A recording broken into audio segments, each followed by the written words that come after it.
Hello everyone, in this video we are going to learn the lesson on the grasshopper and the cricket. It is written by John Keats. ये English का lesson है जो कि inter second year Telangana की book का है। So John Keats was born on 1795 and died in the year 1821. He was a English romantic poet और उन्होंने अपनी पूरी ज़िंदगी पोएट्री की परफेक्शन के लिए गुजार दी।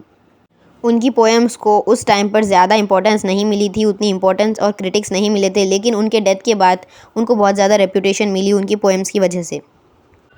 उन्होंने कुछ पोएम्स लिखी है जो बहुत ज़्यादा फेमस हुए हैं। कुछ ओड्स लिखे हैं। ओड्स यानी कि जो ग्रीक में इसे कहा जाता है, जो कि एक लिरिकल फॉर्म में पोएम लिखी जाती है। जैसे कि उन्होंने 2 पोएम्स लिखी थी, Grecian urn and ode to a nightingale, और उनकी सबसे लॉन्गेस्ट पोएम थी एंडीमियन। उन्होंने बहुत ज़्यादा इमेजिनरी वर्ड्स यूज़ किए हैं, जैसे beauty is truth, truth beauty and all we know on earth and all we need to know. इस तरह के वर्ड्स उन्होंने यूज़ किए हैं उनकी पोएम्स में। Let's now know about the poem. इस पोएम में एक ग्रासहोपर होता है और एक क्रिकेट होता है। इसके बारे में ये पोएम में बताया गया है। ये पोएम को 1816 में लिखा गया था और ये नेचर की ब्यूटी से इंस्पायर्ड है। इसको नेचर की ब्यूटी के लिए ही बनाया गया है। नेचर की ब्यूटी को डिस्क्राइब करने के लिए इस पोएम को लिखा गया है और इसकी पॉपुलर थीम थी poetry of the romantic poets. इस पोएम में हम देख सकते हैं कि पोएट्री अर्थ की पोएट्री जो है उसको सेलिब्रेट कर रहा है और उसकी नेचर की ब्यूटी को डिस्क्राइब कर रहा है। ये 14 लाइन्स की एक पोएम है जिसको सोनेट कहा जाता है। जो पोएम्स 14 लाइन के होते हैं उनको सोनेट कहा जाता है, और उसका फर्स्ट पार्ट 8 लाइन्स का होता है जिसको ऑक्टेव कहा जाता है, जो कि ग्रासहोपर के बारे में बताई गई है, और सेकेंड पार्ट 6 लाइन्स का है जो कि सेसेट कहा जाता है। इसको क्रिकेट के बारे में बताया गया है। जैसे मैंने बताया आपको, जॉन केट्स इसमें नेचर की खूबसूरती को बताना चाह रहे हैं, और इसमें 2 इंपॉर्टेंट कैरेक्टर्स है, क्रीचर्स है, जो कि एक ग्रासहोपर है और एक क्रिकेट है। ये दोनों एक कीड़े होते हैं, छोटे छोटे इंसेक्ट्स होते हैं जो कि हम उनको जानते हैं। और यहाँ पर पोएट कहते हैं कि ग्रासहोपर और क्रिकेट अपनी प्यारी सी मेलोडियस आवाज़ के साथ गाते हैं, पोएम सिंग करते हैं, जो कि नेचर की पोएम है। ग्रासहोपर ब्यूटी को सेलिब्रेट करता है, यानी कि ग्रासहोपर जो होता है वो समर में गाना गाता है, सॉन्ग सिंग करता है, और क्रिकेट विंटर्स में सिंग करता है, यानी कि जब गर्मियाँ होती है तब ग्रासहोपर आवाज़ निकालता है और उसकी आवाज़ बहुत ज़्यादा मेलोडियस होती है, ब्यूटीफुल दिखती है।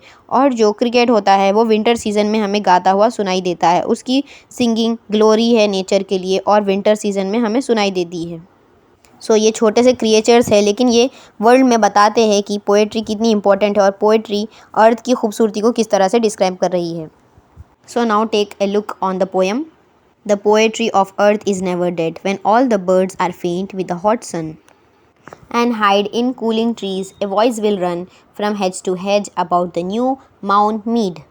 That is the grasshopper, he takes the lead in the summer luxury has never done.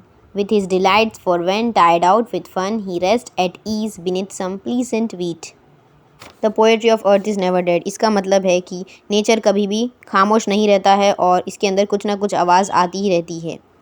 यहाँ पर बताया गया है कि जब समर सीज़न आता है, बहुत ज़्यादा गर्मी होती है, एक्सट्रीम हीट होती है, उसकी वजह से सारे बर्ड्स थक हार कर आराम करने चले जाते हैं, बिकॉज वो लोग कमज़ोर पड़ जाते हैं धूप की वजह से, और वो लोग अपने अपने नेस्ट में जाकर रेस्ट करते हैं। लेकिन वहाँ पर जो कूल ट्रीज़ होते हैं उसके पास से एक आवाज़ आती है, जहाँ पर छोटे छोटे झाड़ियाँ होती है और डेंस श्रब्स होते हैं, हेज टू हेज, यानी कि जो छोटे छोटे घास होती है, और जो माउन मीड यानी कि फ्रेशली कट ग्रासलैंड, यानी कि जो छोटे छोटे घास होती है, जो कटी हुई घास होती है, जो फार्मिंग की घास हो सकती है या कोई भी एग्रीकल्चर की प्लेस हो सकती है, वहाँ से उस जगहों से एक आवाज़ आती है, प्यारी सी आवाज़ आती है, वो कि ग्रासहोपर की आवाज़ होती है।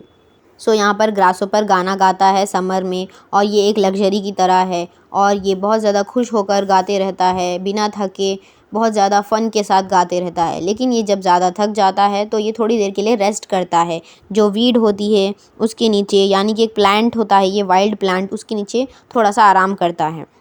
The poetry of earth is ceasing never. यहाँ पर सीजिंग का मतलब है कम टू एन एंड। कोई भी चीज़ जो एंड पर आ जाती है, ख़त्म हो जाती है, उसको सीज़ कहा जाता है। लेकिन यहाँ पर कहा गया है कि जो नेचर की पोएम है वो कभी भी ख़त्म नहीं होती है, वो कभी भी एंड पर नहीं आती है। On a lone winter evening when the frost has brought a silence from the stone, there shrills the cricket's song in warmth increasing ever, and seems to one in drowsiness half lost, the grasshoppers among some grassy hills. सो यहाँ पर कहा गया है कि एक loan winter evening में, यानी कि एक अकेली सर्दी भरी शाम में जब फ्रॉस्ट होती है, यानी कि जब बाहर बहुत ज़्यादा बर्फ़ जम जाती है और बहुत ज़्यादा बर्फ़ की वजह से कोई भी चीज़ दिखाई नहीं देती है और खामोश हो जाती है हर चीज़, वहाँ पर एक अलग सा साइलेंस हो जाता है और सभी बर्ड्स इधर उधर चले जाते हैं और वहाँ पर एक स्टोन के पीछे से श्रिल्स जैसी आवाज़ आती है। ये एक आवाज़ होती है जो बहुत ज़्यादा लाउड और क्लियर होती है और ये आवाज़ होती है क्रिकेट की।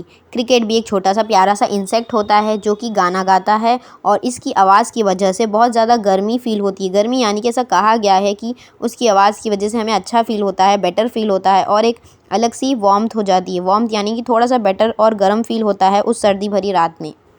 और यहाँ पर जो इंसान ड्राउजीनेस में खोया हुआ होता है, ड्राउजीनेस यानी कि जो इंसान या तो आधा बेहोश है या तो आधा नींद में है या तो आधा जाग रहा है या फिर उसको उतना होश नहीं है, तो वो इंसान देखता है और इसकी आवाज़ सुनता है इस क्रिकेट की। और जब सर्दी होती है और विंटर सीज़न में बहुत ज़्यादा स्लीपी फ़ील होता है, तब हमें ये क्रिकेट की आवाज़ सुनाई देती है जो बहुत ज़्यादा प्यारी होती है और हमें थोड़ा सा वार्मथ देती है, गर्मी देती है और अच्छा भी फ़ील कराती है। तो यहाँ पर कहा गया है इस तरह से। और जो ग्रासहॉपर होता है वो ग्रासी हिल्स में चला जाता है। सो यहाँ पर हमारा लेसन कंप्लीट हो चुका है और अगर आपको कोई डाउट्स है तो आप कमेंट सेक्शन में पूछ सकते हैं और इस वीडियो को आप शेयर कर सकते हैं, लाइक कर सकते हैं और सब्सक्राइब भी कर सकते हैं इस चैनल को। और इस चैनल पर बहुत सारे क्वेश्चन पेपर्स भी अपलोडेड है तो आप उसको भी चेकआउट कर सकते हैं। और अगर आपको एनोटेशंस लिखना है और किस तरह से लिखना है तो मैं आपको एक अलग से वीडियो में एक्सप्लेनेशन करूँगी। और अगर आपको ग्रामर के रिलेटेड भी वीडियोज़ चाहिए तो आप कमेंट कर सकते हैं, मैं उस पर भी वीडियोज़ बनाऊँगी।